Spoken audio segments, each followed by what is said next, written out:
Welcome, welcome, one and all. Winter Wizard here, and in this video I'm going to be divulging even more secrets of how to paint the colour scheme for my Death Guard army, the Drowned Plague.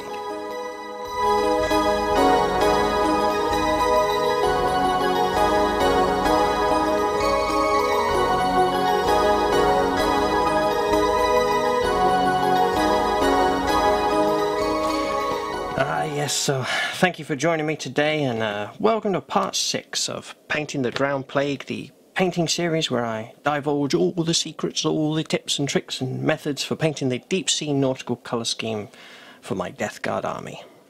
We've got a model here. This is Gutrot Spume. He's really not far off from being done. We've done loads of work on him already. Done the drowned power armour, the rusted corroded metallics, the drowned flesh, the slimy tentacles from the deep, and last episode we had a look at the washed out bones and driftwood of the axe handle there. And in this episode here we're going to be taking a look at quite a few things: leather, cloth, rot and gore. So plenty to do in this one, and loads of fun to be had as well.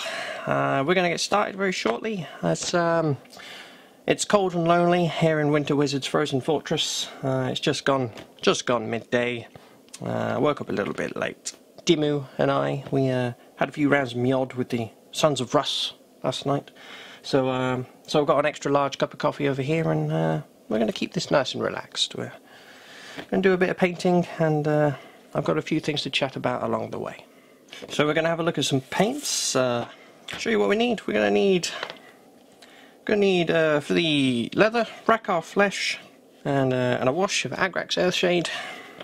There's a few buckles, a few rings and things that we may have made a bit of a mess on during some other stages, so we're going to go back and do those again with a little bit of Leadbelcher here, just to pick those out. For the cloth, going to need Incubi Darkness and a highlight of Sotek Green. We'll probably use a little bit of the Agrax there as well.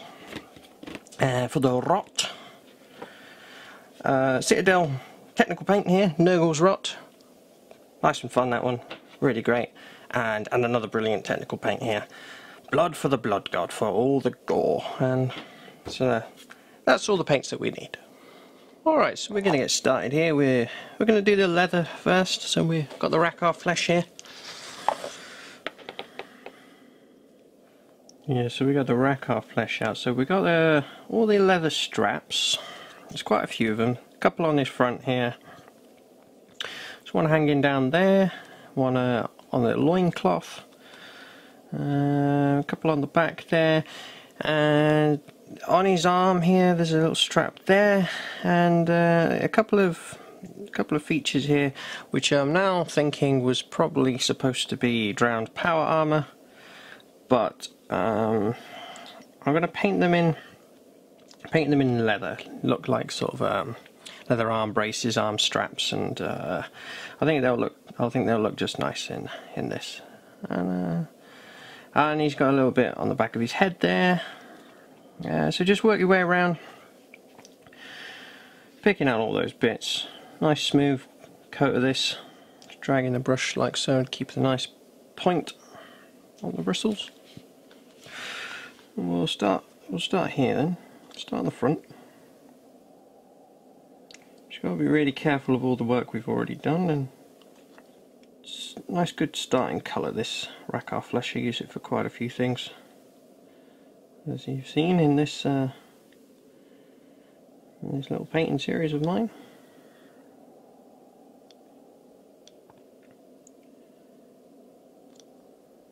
Yep, and probably might get away with just one coat, but that's entirely up to you, we'll see. Oh, and he's got all the straps around that axe handle as well, so we'll need to fill all those in. Just work my way around here. Just one on his loincloth there, do that. Like so. Work that around. One on the back here, just being careful of that severed head. I mean, it's not the end of the world if you get some paint on something you've already done. You just gotta use your discretion and to go back and repair it. But if you can be neat, then just save a bit of work. Of course. And painting these straps in, it's really going to help to sort of break up all the there's a lot of colour and a lot of things going on this model. These straps seem to be just defining everything and helping differentiate the different colours, the skin and the armour, help to just separate those a bit. You find that when you start filling in all the details on the model, the whole thing just comes to life. Working around the little straps on his arm here. Just very carefully picking those out.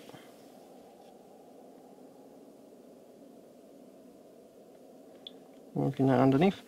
And yeah, so he's got these bits which I feel like were probably supposed to be armour, but they look like you could get away with them being leather pads, leather straps. So I'm going to do them as leather. And around his wrist as well here. These little straps. So something I've been incorporating into this little video series of mine. Every episode we've had a little topic of discussion. And just share some thoughts, sort of think out loud about different hobby related things. Hope you find it interesting. It'd be great to see some suggestions in the comment section for future topics of discussion. We talked about a few different things, but in this episode I'm going to talk about the value of a hobby. The value of a hobby. Just gives me something to do. Don't really have anybody to talk to here in the Frozen Fortress, except Dimmu, of course, my little troll. But yeah, so today's topic of discussion is going to be my value, the value of a hobby. So I'm going to be talking about a few different things.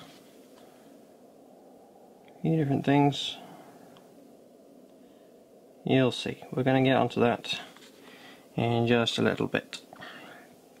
So we're almost there. I need to pick out the straps on the that are wrapped around the handle of his axe here. So we'll do those.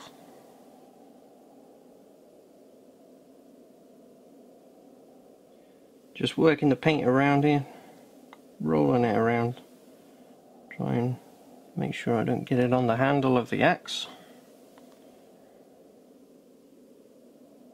I've got a just the cap of a spray can here. Got the miniature sitting on there, a little bit of blue tack to hold it down. Just find having something to hold on to gives a really sort of steady, sturdy grip of the model. I don't always do it. I found it's been quite helpful with old Gutrot here though. Enables you to see a bit more as well what's going on.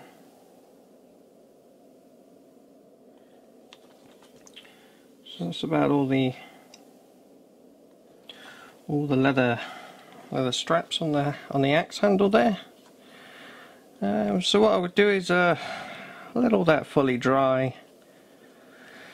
Just go around, make sure I've not missed anything, and maybe give them just another very thin layer, just to make those nice and strong, nice and bold. So we'll do that now. There we are then. So the Rakarth Flesh is nice and dry. 2 coats of that, nice and thin.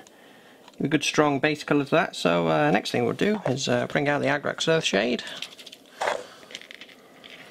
Give these a good wash. So I'm sticking to my sort of layer base size brush here. That will do just fine. I'll just load up the brush with a bit of this, and then we're just going to slap this onto those straps. All the things we just painted. Let that sit in all the detail and all the recesses, and really tone that Rakarth Flesh colour down. Give it a nice browny finish. So you can just sort of blot that on. Let it sit in the gaps. Let it sit on the recesses, in the grooves. That should do nicely. You can always build this up as well if you want it to be a bit darker. So we'll work around. We'll do the one down here on the loincloth there.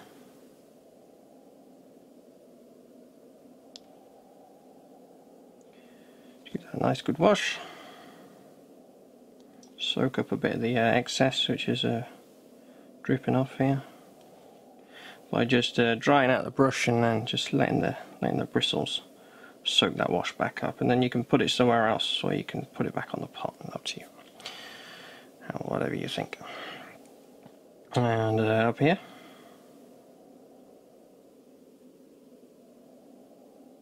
sometimes it does work just to sort of dab it on, just blot it on, let it sit there and run off the brush in its own fashion, rather than trying to stroke it on. Sometimes the wash just needs to be jotted on, blotted on, placed, you know, and then worked around more than what you would do with your other paints, where you're trying to spread them or stroke them around. Or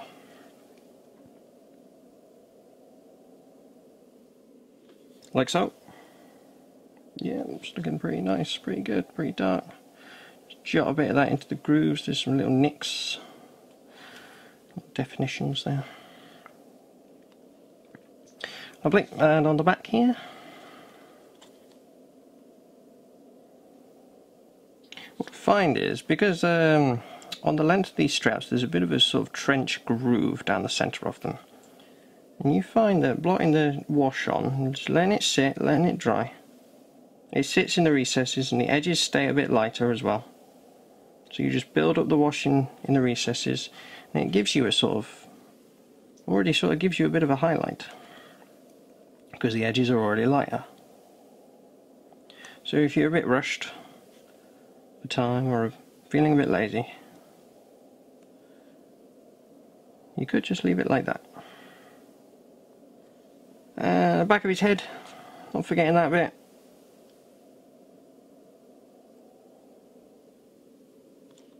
Yeah, looking good. And then all this elbow straps. Oh, we'll do the rear. No, we'll do that in a minute. All these elbow straps, elbow pads and straps and bits. Blotting the wash on, letting it run off the brush, letting it soak up, soak in.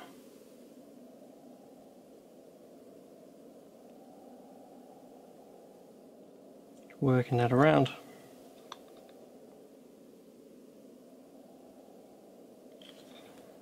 Again, blotting and manipulating the wash.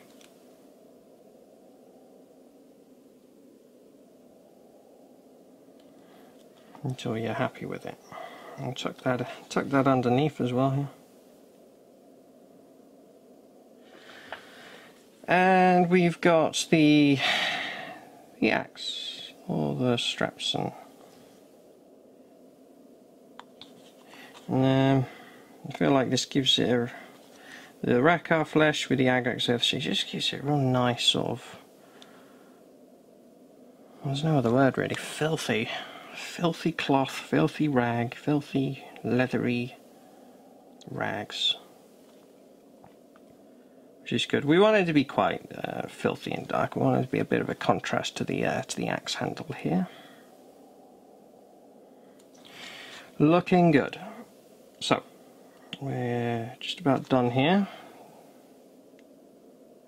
I'm going to go around, do a little bit of highlighting, just to make these features sing, make them pop a little bit, and that'll be it. So we're going to leave that, let that dry. Alright, so the wash is now nice and dry, and the next thing we're going to do is going to lift those details up. Just going to go back to the Rakarth Flesh, and we've got a little fine detail brush here. So I'm thinking, very careful not to overload the brush.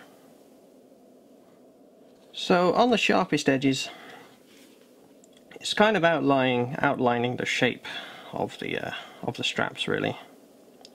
That's what we're aiming for. So this one up top, for example, you see just on the very sharp edges. You can apply just a little bit of this, run that along, and there's a sort of square area near the buckle. Just picking out the shape of that, like so. Just helps to sharpen up those edges. Yeah. And strap around the back of his head. I'm actually going to just do this one on the top. Well, a little bit on the bottom, but mostly on the top, I think. That's where the light is mostly going to be hitting anyway. But, there, I'm just going to very carefully run that round.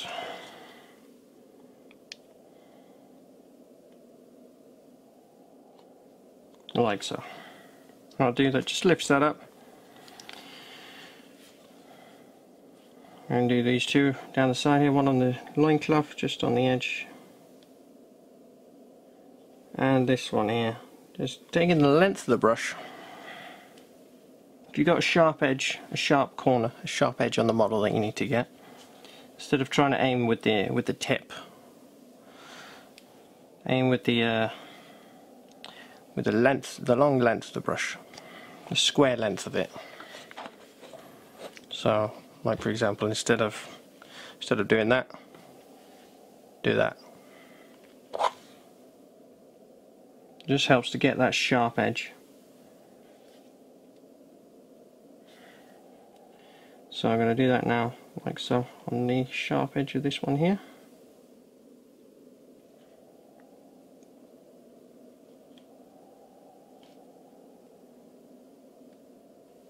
There we go, and we've got all the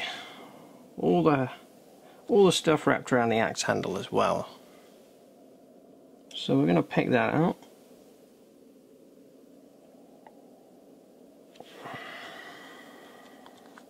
Start from the bottom here. You just pick and choose how much you want to do this, but again, I'm just aiming for just the edges, just to help bring those out. Give a bit of definition,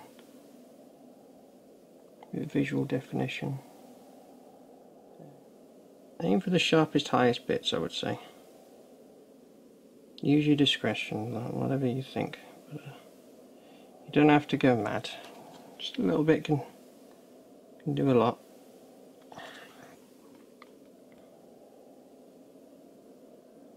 And we'll go up top here.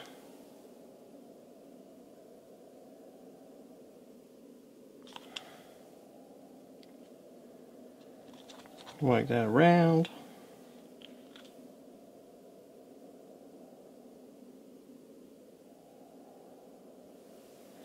There we go.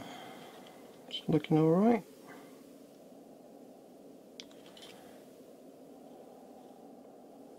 Yeah, I'm pretty happy pretty pleased. That seems alright to me. Important when you're doing these tiny highlights and things, just to make sure the paint is lovely and smooth.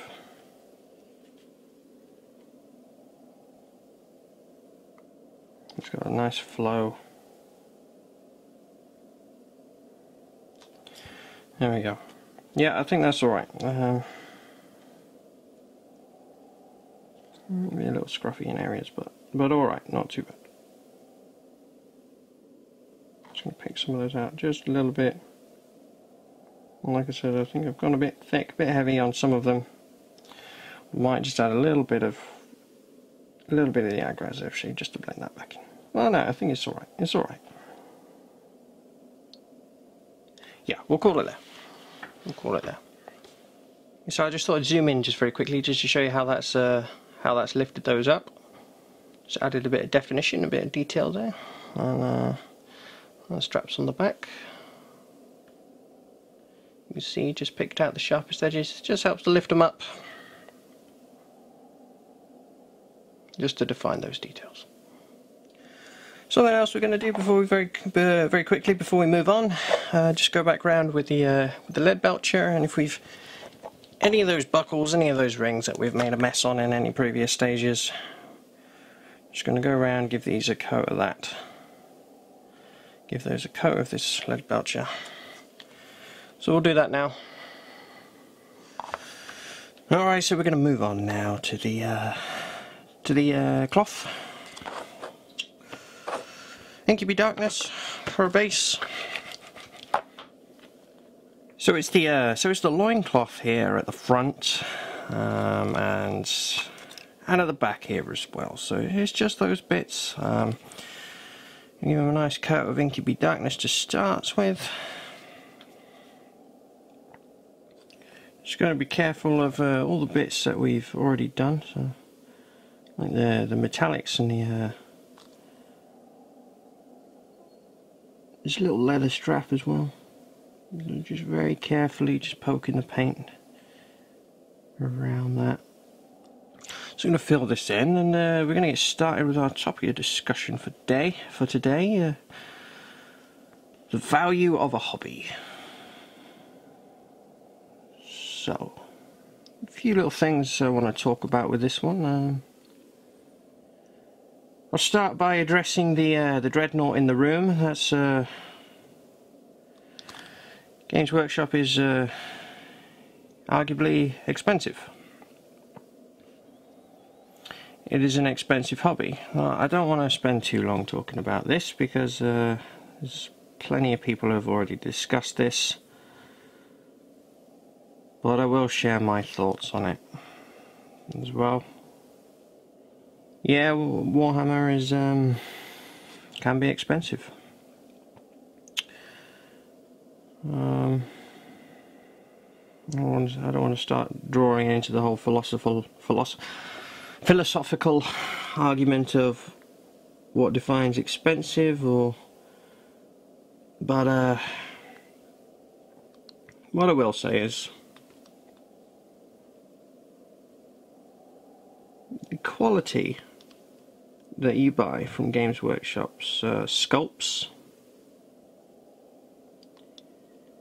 is fantastic, absolutely amazing. All the models, the sculpts, the miniatures themselves, they look amazing.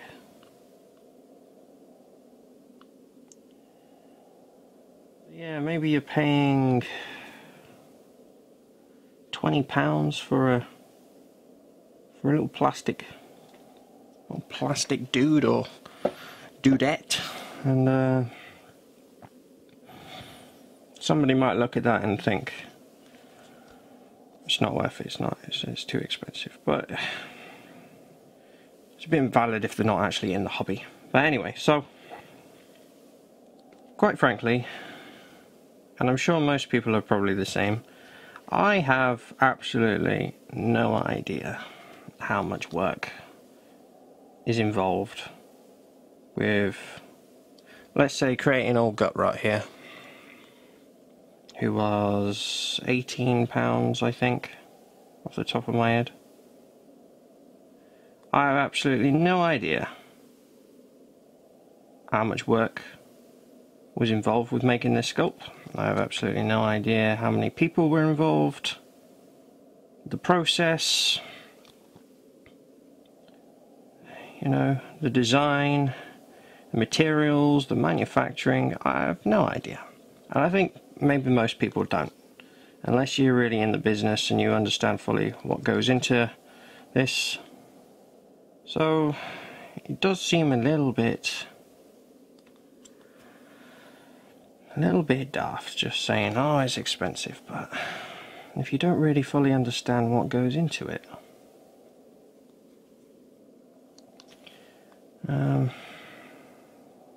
but yeah, I mean, Games Workshop, they do often have handsome price tags on their wares, and so there are ways of getting around that as well.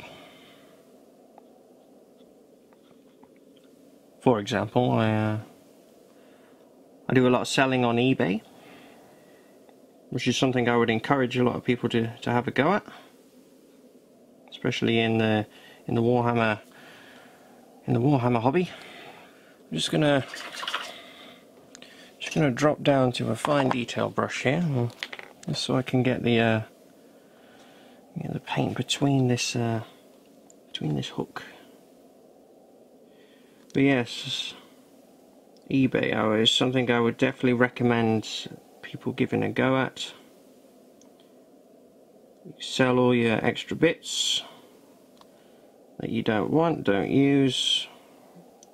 Most boxes come with various configurations which you can't physically use all of them anyway, and in my experience just about anything Warhammer related, no matter how big or small,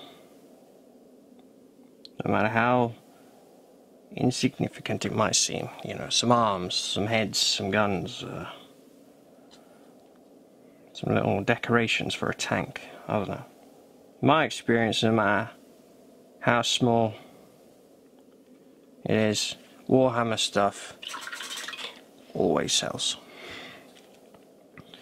Or maybe you were quite intimidated by the idea of selling on eBay, and I certainly was when I thought about it first. But honestly, it's really not that difficult. Once you've done it once or twice, it's you realise it's not that difficult. eBay make it quite straightforward for you. eBay and PayPal do.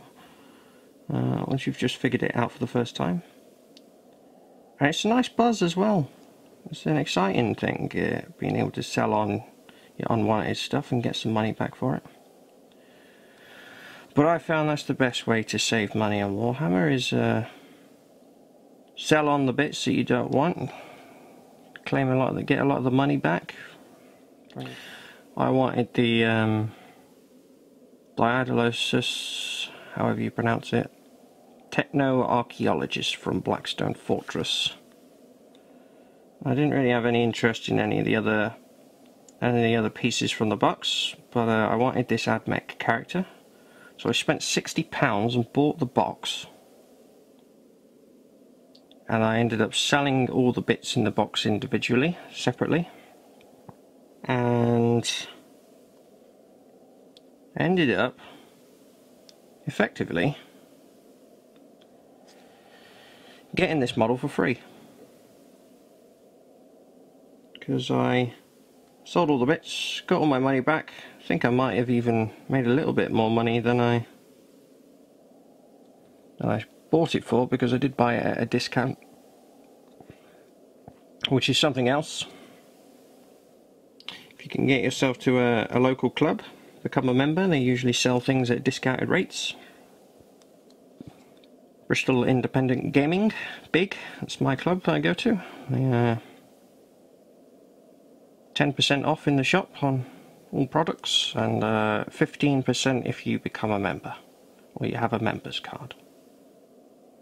So that's a great way to save money and to support a independent Games Club. Right, so we've done the loincloth, we're just going to let that dry, and then we'll come back and do another coat. Alright, so the cloth is nice and dry. Gone back and done a second layer. We're going to move on now to the, we're going to do a highlight of Sotek Green. So we're going to apply this to all the really sharpest edges, and just the sort of around the edge of the shape of the cloth, and I'm going to pick out the sort of the sharp shape of it, and these holes as well. We can do a little bit of a highlight in there just to help lift those up. I want this paint to be nice and thin, good consistency, not watery, but thin. So we'll go around the bottom here, just picking out the sort of shape, following the cuts and folds of the fabric. But so today's topic of discussion, the value of a hobby. It's easy to label something as expensive without fully understanding the process that goes into something, you know, the sculpting and manufacturing of these products. It's easy for an outsider to label it as expensive, but it's not really that much more expensive than many other hobbies, golf or fishing. Imagine buying all the equipment for those is quite a money sink, but like I said, there are ways of saving money in the hobby. Joining clubs, discount stores, discount sites, and selling things on eBay, which I definitely would encourage people to have a go at. Don't be intimidated. It's really not as hard as you might think, and you'll probably enjoy it. You can do it. You can do whatever you like. Don't be intimidated. Or be intimidated, but turn that into excitement for discovering a new skill, learning something new, and saving some money on little plastic things.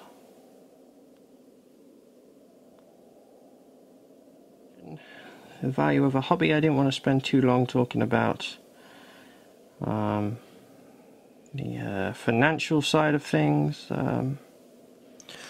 What I would really like, I'd like to take a slightly different approach to this subject. The value of a hobby. Now, what do I mean by that? What do you mean? Winter Wizard, what do you get out of a hobby?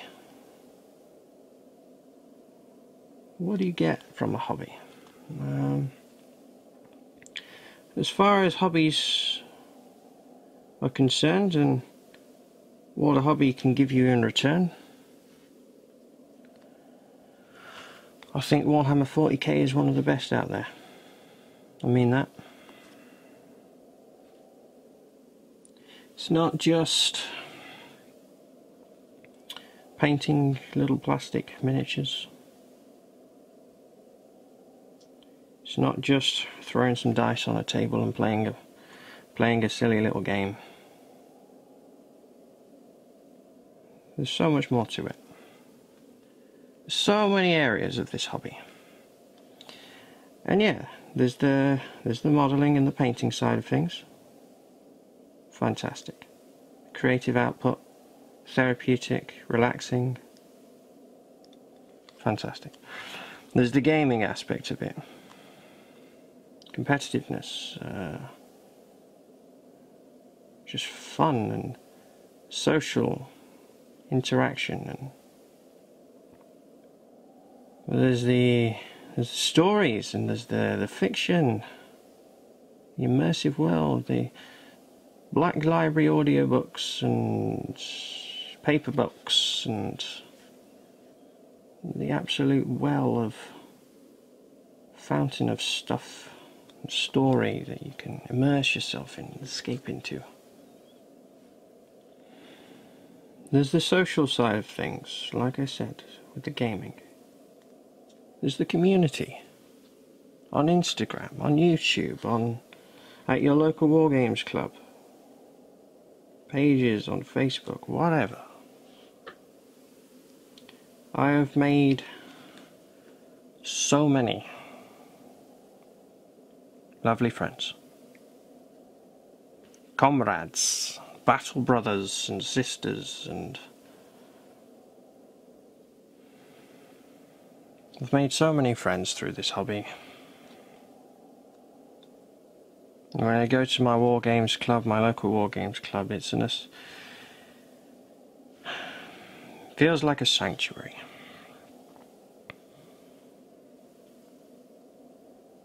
It's a place full of some of my favourite people, where you can just let loose and be a massive nerd and just have fun. And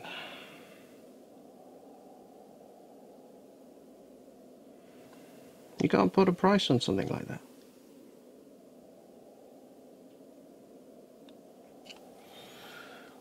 Alright, so we've gone around and we've done the highlights on the cloth there.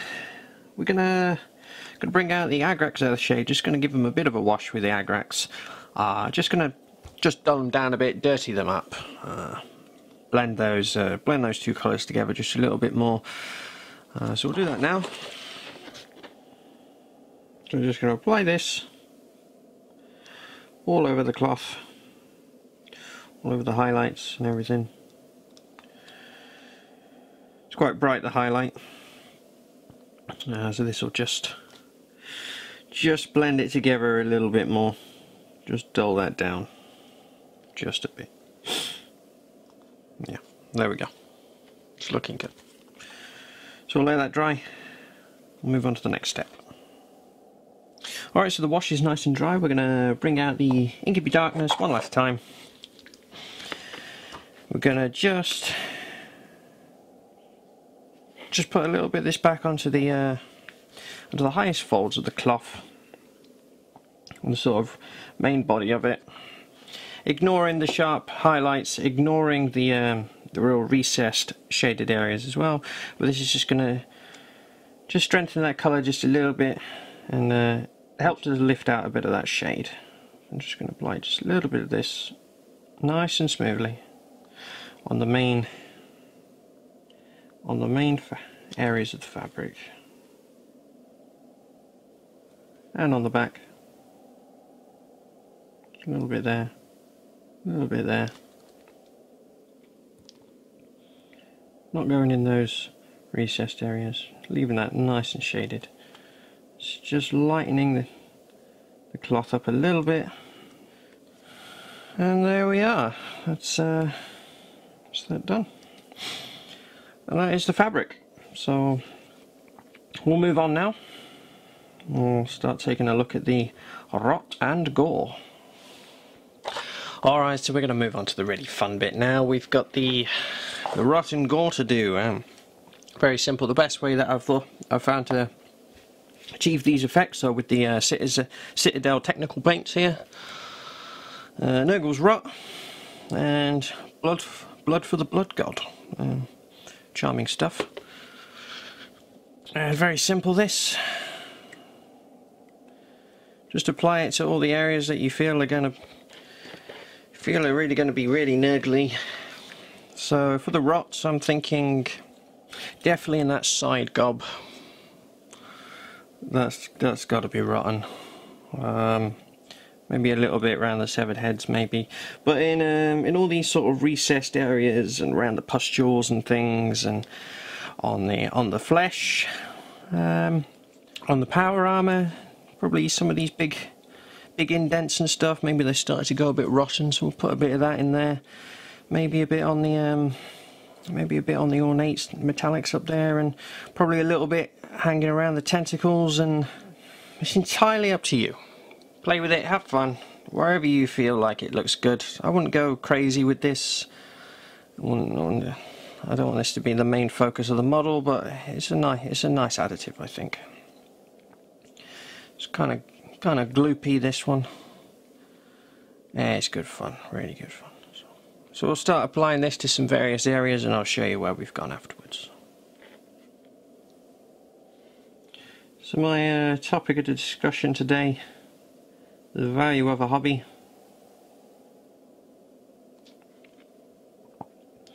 We had a bit of a chat about Games Workshop's price tag and whether that's too expensive or not, or whether and various ways of saving money. I think to round, I didn't want to spend too long talking about that. We also talked about what you get out of a hobby. You know, what does a hobby do for you? And I suppose, personally, what do I get out of this hobby? Well, all sorts. Honing of an artistic skill, creative output, projects you feel proud of, and therapeutic activity and relaxation, and the stories and the immersive fiction, the escapism that comes with it all, and the entertainment, the gaming, friendly competition and social interaction, and sanctuary of a club, and a community, comradeship. The grim darkness of the far future has been a beacon of light to me in some of the worst times of my life. Is Warhammer expensive? Is it affordable? Well, that's a big question, but the value of a hobby such as this, when it is so rich, I would argue that maybe I can't afford not to. There we are. So I've applied a load of the rots, and just thought I'd zoom in, give you a bit of a look where it's gone. So I've applied a little bit to these to the sort of tentacle slime here. I don't want to turn them green, but just a little bit, sort of merging into that sliminess that we've done there. We've done quite a nice little puddle coming out of his little side gob orifice there, if you can see that. Sort of dripping out. I thought that was quite nice. And some of these cavities and all these nasty bits around his flesh and his body. Some coming out of the armour. Sort of pokes some into the eyes of the skull there, almost like that's all infected and dripping out. And his eye holes as well, just a little bit in there. It's all about just where you think, really. And there's a little bit in his armour down there. Where you think. I wouldn't go overboard with this personally, but maybe that's the theme that you want to go for. No, it's entirely up to you. So we'll do the same principle now, but with some blood for the blood god. So some gore now, blood for the blood god. It's brilliant paint. This is. It's really cool indeed. I've never found any better solution for painting blood. Just it looks brilliant. It's absolutely gross. I love it. I'm thinking I'm probably going to stick a bit of this on the axe where he's been hacking people up, and a bit around the severed heads, maybe where it's been cut off. That'll be nice. Anything that looks like a wound or something really sore and nasty and infected on his skin, put a bit of this on there as well. So we're going to do that now. But yeah, so the value of a hobby, today's topic of discussion. I've said my piece, and I'd really love to see some of your own thoughts and feelings on the matter down in the comments section. I don't want this to just be about me, and I'd really love to see any suggestions for future topics that you'd like Winter Wizard to discuss. That'd be really fantastic, and maybe your idea gets chosen. Give you a little shout out for it. But yeah, I certainly enjoy having these little things to chat about. I hope you do too. So, leave some comments and I will always reply to them. Always reply. Something I'm doing with the axe here is applying a bit of the paint and then just sort of gently rubbing it around with my finger. It can come on a bit heavy sometimes. It's quite thick, this paint, so just sort of smear it and rub it off. Don't be afraid to get messy. If you sort of do it in that kind of direction, creating some streaks, sort of paint the direction of where the blood would be, where the blood would spatter, and I don't want to go too heavy on it though. A little bit of that around the handle, maybe a little bit's flicked up onto the handle there, so just a tiny drop up there. And maybe a little bit. I'm just flicking it from the blade there, flicking it, and just seeing where it goes. And then you might assume that that's where the blood would go. So on his hand, on the cloth of the axe handle there, just a little bit. I don't want to overload this. Personally, if you do, that's great. You know, slap it on, but do a little bit more of this, and then we'll start wrapping this one up.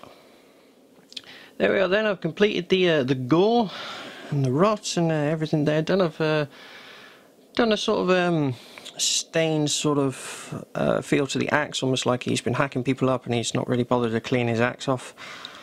A couple of wounds as well. This big sore infected bit under his gut there. Hoping you can see that. It's just here. Another one on his stomach there, on his chest rather, and round the back we've got one. Got a little one tucked under here. A little bit of blood on this pus-ridden nodule, whatever you call it. Some round the severed heads, where they're sort of still bleeding as well. That's him pretty much done. We've only got the base left to do, and all Gutrot here is finished. So today we had a look at the leather, the cloth, the rotten gore. For the leather, we did a base of Rakarth Flesh, washed it with Agrax Earthshade and did a highlight of Rakarth Flesh.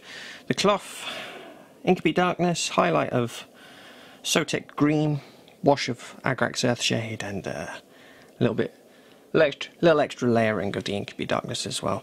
And we've got Nurgle's Rot CITADEL technical paint and Blood for the Blood God CITADEL technical paint for the rot and gore. And there we go. And that's how you do it. There we have it then. So that was episode 6 in Painting the Drowned Plague, where I showed you how to paint the leather, cloth, rot and gore for the Drowned Plague, and we had a bit of a chat about the value of a hobby.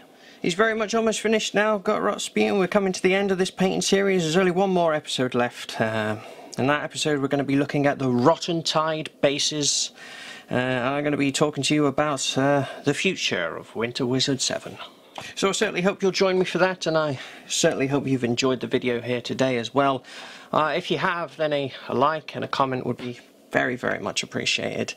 And if you'd like to see more of what goes on here inside the Frozen Fortress, then perhaps you'll also consider becoming a subscriber.